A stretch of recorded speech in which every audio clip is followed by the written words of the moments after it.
अगर आप अभी 11 लाख से 25 लाख रुपए के बीच कोई 7 सीटों वाली कार बुक करने जा रहे हैं तो रुक जाइए, क्योंकि आप अपने जीवन की सबसे बड़ी गलती करने वाले हैं। मारुति सुजुकी चुपचाप एक ऐसा हथियार तैयार कर रही है जो इनोवा का आराम और करेंस के फीचर्स दोनों को एक साथ खत्म कर देगा, और ये बात डीलरशिप वाले आपको कभी नहीं बताएंगे। पिछले महीने मेरे एक दोस्त ने आनन फानन में 20 लाख रुपए खर्च करके एक नई कार खरीदी, ये सोचकर कि अब इससे बेहतर क्या ही आएगा। लेकिन कल जब उसने नई आर्टिगा के आने वाले बदलावों के बारे में सुना तो उसके चेहरे का रंग उड़ गया। वह पछतावा मैं आपके साथ नहीं होने देना चाहता। मारुति सुजुकी ने एक ऐसा मास्टर प्लान तैयार किया है जो किया कैरेंस और यहाँ तक कि टोयोटा इनोवा क्रिस्टा खरीदने वालों की रातों की नींद उड़ाने वाला है। लोग अक्सर कहते हैं कि मारुति सिर्फ सस्ती गाड़ियां बनाती है, लेकिन जो जानकारी अब सामने आई है वह इस पूरी धारणा को जड़ से उखाड़ फेंकेगी। ये केवल एक नया मॉडल नहीं है, ये एक पूरी पीढ़ी का बदलाव है जिसे समझने के लिए आपको अपनी पुरानी सोच को किनारे रखना होगा। ज्यादातर लोग सोचते हैं कि अर्टिगा तो सिर्फ एक टैक्सी है, एक ऐसी कार जो सिर्फ सवारियों को ढोने के लिए बनी है, लेकिन जो मॉडल अब आ रहा है वह उस पुरानी सोच को हमेशा के लिए बदलने वाला है। बाजार में अभी एक अजीब सा सन्नाटा है, लेकिन मारुति के कारखाने में तूफान बन रहा है। आज मैं आपको उस आने वाली कार की एक एक नस दिखाऊंगा जो शायद आपकी अगली कार हो सकती है, और हम यह भी समझेंगे कि क्यों यह कार टोयोटा और किया जैसी कंपनियों की नींद हराम करने वाली है। बात सिर्फ लोहे और प्लास्टिक की नहीं है, बात है आपकी मेहनत की कमाई की और उस फैसले की जो अगले 10 साल तक आपके साथ रहेगा। इस कहानी की शुरुआत करते हैं उस चीज से जो सबसे पहले आपकी आंखों को चुभती है, और वह है इस कार का बाहरी रूप। आप जरा सोचिए, आप सड़क पर जा रहे हैं और आपके पीछे के शीशे में एक कार दिखाई देती है। पहले आप उसे पहचान नहीं पाते क्योंकि उसकी ग्रिल, उसका अंदाज कुछ अलग है। वह पुरानी सीधी सादी अर्टिगा नहीं लग रही। नई आने वाली अर्टिगा में मारुति ने वही खेल खेला है जो उन्होंने ग्रैंड विटारा के साथ खेला था। सामने की तरफ अब वह पुरानी पतली क्रोम की पट्टी नहीं है, उसकी जगह एक बहुत ही भारी भरकम और आक्रामक ग्रिल ने ले ली है। इसको पियानो ब्लैक फिनिश के साथ जोड़ा गया है जो इसे एक महंगी कार वाला एहसास देता है। जो लोग शिकायत करते थे कि अर्टिगा सड़क पर दबंग नहीं लगती, उनके लिए यह एक करारा जवाब है। हेडलाइट की बात करें तो अब आपको वह पुराने पीले बल्ब नहीं मिलेंगे। इसमें पूरी तरह से एलईडी सेटअप दिया जा रहा है। इसमें जो दिन में जलने वाली लाइटें यानी डीआरएल हैं, उनका डिजाइन ऐसा रखा गया है जैसे किसी शिकारी जानवर की आंखें हों। जब ये कार रात में आपके पीछे आएगी तो इसकी रोशनी सड़क पर एक अलग ही छाप छोड़ेगी। मारुति ने इस बार बम्पर पर भी बहुत काम किया है। उसे थोड़ा और बाहर निकाला गया है और उसमें जो हवा जाने के लिए जगह है उसे चौड़ा किया गया है ताकि इंजन को ज्यादा हवा मिल सके और कार ज्यादा स्पोर्टी लगे। अब जरा कार के बगल में चलते हैं। पुरानी अर्टिगा में सबसे बड़ी शिकायत क्या थी? उसके पहिए। इतनी बड़ी कार और इतने छोटे पहिए ऐसे लगते थे जैसे किसी पहलवान ने स्कूल के बच्चे के जूते पहन लिए हों। लेकिन नई अर्टिगा में इस गलती को सुधारा गया है। अब आपको इसमें 16 इंच के मशीनी कट वाले अलॉय व्हील मिलने की पूरी उम्मीद है, और इनका डिजाइन इतना शार्प है कि जब कार खड़ी भी होगी तो ऐसा लगेगा कि वह चलने के लिए तैयार है। कार की लंबाई और चौड़ाई में भी मामूली बदलाव किए गए हैं जिससे सड़क पर इसकी पकड़ और भी मजबूत दिखेगी। पीछे की तरफ टेल लाइट को आपस में जोड़ने वाली एक लंबी पट्टी दी जा सकती है जो आजकल का नया ट्रेंड है, और यह रात में कार को बहुत चौड़ा दिखाती है। लेकिन असली कहानी दरवाजे के बाहर नहीं, दरवाजे के अंदर शुरू होती है। जैसे ही आप नई अर्टिगा का दरवाजा खोलेंगे और ड्राइवर सीट पर बैठेंगे, आपको पहला झटका लगेगा। वह पुराना बोरिंग और सस्ता प्लास्टिक अब गायब हो चुका है। मारुति ने समझ लिया है कि भारतीय ग्राहक अब सिर्फ माइलेज नहीं देखता, उसे प्रीमियम एहसास भी चाहिए। डैशबोर्ड पर आपको अब नरम छूने वाले मटेरियल मिल सकते हैं, साथ में लकड़ी की फिनिश जो इसे इनोवा जैसा रईस लुक देती है। स्टीयरिंग व्हील को पकड़ते ही आपको फर्क महसूस होगा। ये वही स्टीयरिंग है जो आपने स्विफ्ट या बलेनो में देखा होगा, लेकिन इसमें लेदर की सिलाई और बेहतर ग्रिप होगी। और अब अपनी नजरें जरा बीच में ले जाइए। वहाँ आपको 9 इंच या उससे भी बड़ी टच स्क्रीन इंफोटेनमेंट स्क्रीन मिलेगी। ये पुरानी स्क्रीन जैसी सुस्त नहीं होगी, ये उतनी ही तेज होगी जितना आपका स्मार्टफोन। इसमें वायरलेस तरीके से आपका फोन कनेक्ट हो जाएगा, मतलब अब तारों का झंझट खत्म। आप कार में बैठिए और अपने आप आपके गाने और नक्शे स्क्रीन पर आ जाएंगे। अब मैं आपको एक ऐसी चीज बताने वाला हूँ जो इस कार को किया करेंस के मुकाबले में खड़ा कर देती है। करेंस लोग क्यों खरीदते हैं? उसके फीचर्स के लिए। मारुति ने इस बार अपनी जेब डीली की है। नई अर्टिगा में आपको हवादार सीटें यानी वेंटिलेटेड सीट्स मिलने की बहुत ज्यादा संभावना है। सोचिए, मई और जून की तपती गर्मी में आप ट्रैफिक में फंसे हैं, बाहर लू चल रही है, लेकिन आपकी पीठ और पैरों को ठंडी हवा मिल रही है। ये वह फीचर है जो एक बार आपने इस्तेमाल कर लिया तो फिर आप इसके बिना रह नहीं पाएंगे। इसके अलावा 360 डिग्री कैमरा भी इसमें शामिल किया जा रहा है। अर्टिगा एक लंबी कार है और शहर की तंग गलियों में इसे पार्क करना कई बार सिरदर्द बन जाता है, लेकिन इस कैमरे के साथ आपको अपनी स्क्रीन पर कार का पूरा ऊपर का नजारा दिखेगा, जिससे आप इंच भर की जगह में भी कार आसानी से लगा सकेंगे। ये फीचर सिर्फ सुविधा नहीं है, ये एक जरूरत है, खासकर जब आप बम्पर से बम्पर ट्रैफिक में कार चला रहे हो। लेकिन रुकिए, अभी तो हम सिर्फ ड्राइवर की सीट पर हैं। असली जादू तो पीछे की सीटों पर है, क्योंकि अर्टिगा एक ड्राइवर की कार नहीं, एक परिवार की कार है। बीच वाली लाइन में बैठने पर आपको लगेगा कि मारुति ने इनोवा क्रिस्टा को बहुत बारीकी से पढ़ा पड़ा है। सीटों का कुशन अब पहले से ज्यादा मोटा और आरामदायक होगा। पैरों को फैलाने के लिए जगह यानी लेगरूम में भी सुधार किया गया है। लेकिन सबसे बड़ा बदलाव है छत पर।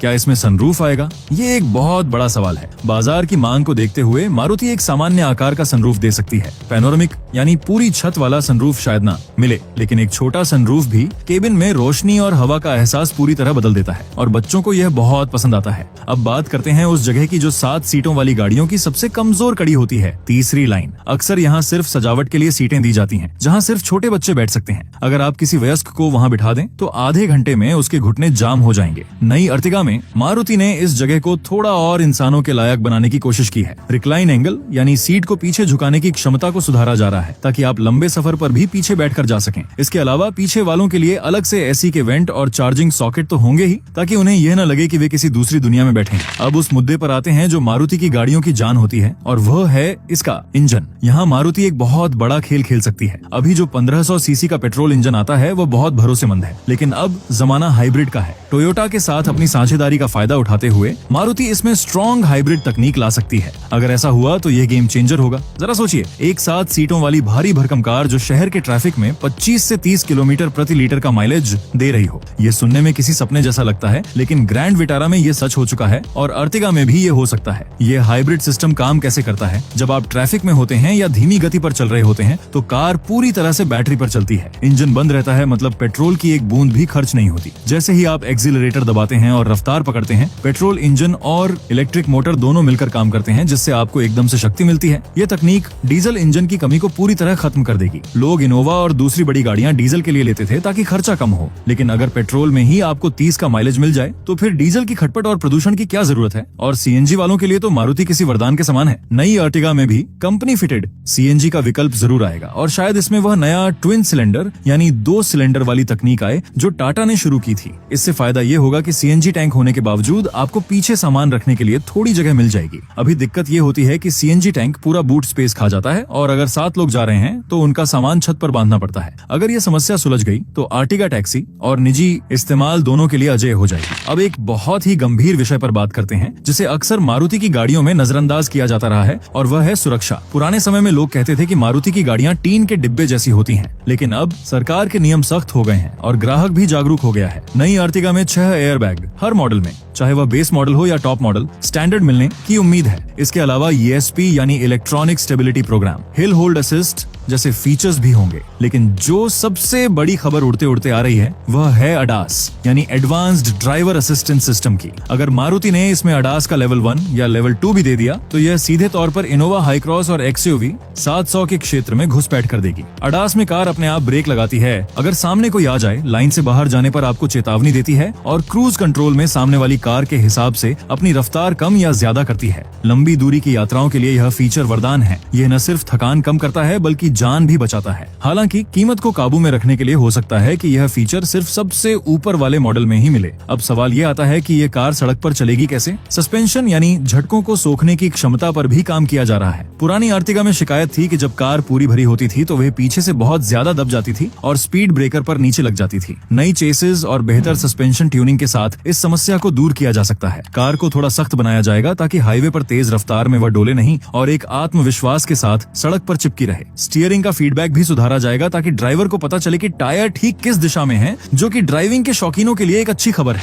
अब हम कहानी के उस मोड़ पर आ गए हैं जहां हमें अपने विरोधियों को देखना होगा। किया कैरेंस एक बहुत ही शानदार कार है, इसमें कोई शक नहीं। उसके फीचर्स, उसका डिजाइन बहुत आधुनिक है, लेकिन कैरेंस के साथ समस्या ये है कि उसका टॉप मॉडल बहुत महंगा हो जाता है और उसका माइलेज खासकर पेट्रोल टर्बो इंजन में जेब पर भारी पड़ता है। दूसरी तरफ है इनोवा क्रिस्टा और हाई क्रॉस। इनोवा की तो बात ही अलग है, वह एक ब्रांड है, लेकिन इनोवा की कीमत अब आसमान छू रही है। एक आम मध्यम वर्गीय परिवार के लिए 30 लाख रुपए खर्च करना आसान नहीं है। यहीं पर नई अर्टिगा अपना ब्रह्मास्त्र चलाती है, वह है कीमत और मूल्य का संतुलन। मारुति की रणनीति हमेशा से यही रही है कि वह आपको 80% इनोवा का मजा 50% कीमत में दे दे। नई अर्टिगा की कीमत में थोड़ी बढ़ोतरी तो जरूर होगी क्योंकि नए फीचर्स और तकनीक मुफ्त में नहीं आते, लेकिन फिर भी यह अपने प्रतिद्वंद्वियों से लाखों रुपए सस्ती होगी। सोचिए, अगर आपको 15-16 लाख रुपए में एक ऐसी कार मिल जाए जिसमें सनरूफ हो, 6 एयरबैग हो, हाइब्रिड जैसा माइलेज हो, अच्छा म्यूजिक सिस्टम हो और 7 लोग आराम से बैठ सकें, तो आप 25 लाख वाली कार की तरफ क्यों देखेंगे? यही वह सवाल है जो किया और टोयोटा के अधिकारियों को रात में सोने नहीं दे रहा होगा। टोयोटा ने तो खुद अपनी रूमियन उतार दी है, जो असल असल में अर्टिगा ही है। ये साबित करता है कि वे भी अर्टिगा के लोहा को मानते हैं, लेकिन यह सब इतना भी सुनहरा नहीं है, कुछ चुनौतियां भी हैं।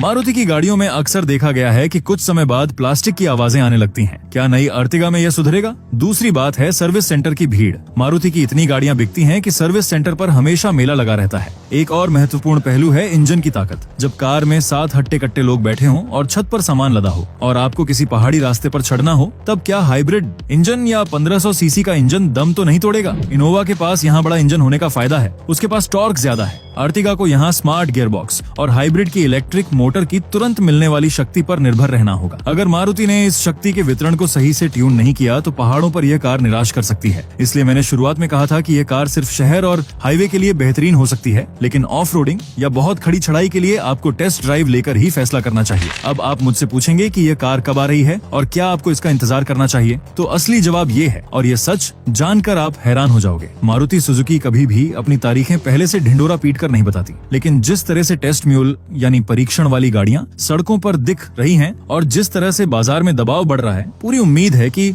अगले कुछ महीनों में, शायद त्योहारों के सीजन के आसपास, यह लॉन्च हो सकती है। अगर आप अभी कोई दूसरी कार बुक कर रहे हैं और आपको कार की बहुत ज्यादा जल्दी नहीं है, तो मेरा सुझाव ये है कि थोड़ा इंतजार कर लीजिए, क्योंकि अगर आपने अभी पुरानी तकनीक वाली या कम माइलेज वाली कार ले ली और 2 महीने बाद ये नई अर्टिगा आ गई जिसमें 2 गुना माइलेज और बेहतर फीचर्स हैं, तो वह पछतावा बहुत भारी पड़ेगा। ये सिर्फ एक नई कार नहीं है, ये इस सेगमेंट का रिब्यूट है। ये उन लोगों के लिए जवाब है जो मानते थे कि 7 सीटों वाली कार का मतलब है बस जैसा अनुभव। मारुति सुजुकी अपनी इस नई पेशकश के साथ ये साबित करना चाहती है कि वह सिर्फ सस्ती गाड़ियां बनाने वाली कंपनी नहीं है, बल्कि वह तकनीक और सुविधाओं में भी किसी से पीछे नहीं है। तो निष्कर्ष क्या निकलता है? नई अर्टिगा सिर्फ एक फेसलिफ्ट या थोड़ा सा मेकअप किया हुआ मॉडल नहीं होगा। ये अंदर से बाहर तक बदली हुई एक नई मशीन होगी। इसमें हाइब्रिड की ताकत, अडास की सुरक्षा और मारुति की प्रीमियम फिनिश का संगम होगा। ये उन परिवारों के लिए है जो अपनी हर यात्रा को यादगार बनाना चाहते हैं बिना अपनी बैंक बैलेंस को खाली किए। जो लोग करेंस लेने की सोच रहे हैं, उन्हें सोचना होगा कि क्या उन्हें थोड़े से ज्यादा स्टाइलिश डिजाइन के लिए लाखों रुपए ज्यादा देने चाहिए और कम माइलेज से समझौता करना चाहिए। जो लोग इनोवा का सपना देख रहे हैं लेकिन बजट कम है, उनके लिए ये कार एक वरदान बनकर आ रही है। ये वह पुल है जो आपकी जरूरतों और आपके बजट को जोड़ता है। लेकिन जैसा कि मैंने कहा, हर चमकती चीज सोना नहीं होती। जब ये कार असल में लॉन्च होगी, तब हम इसकी असली परीक्षा लेंगे।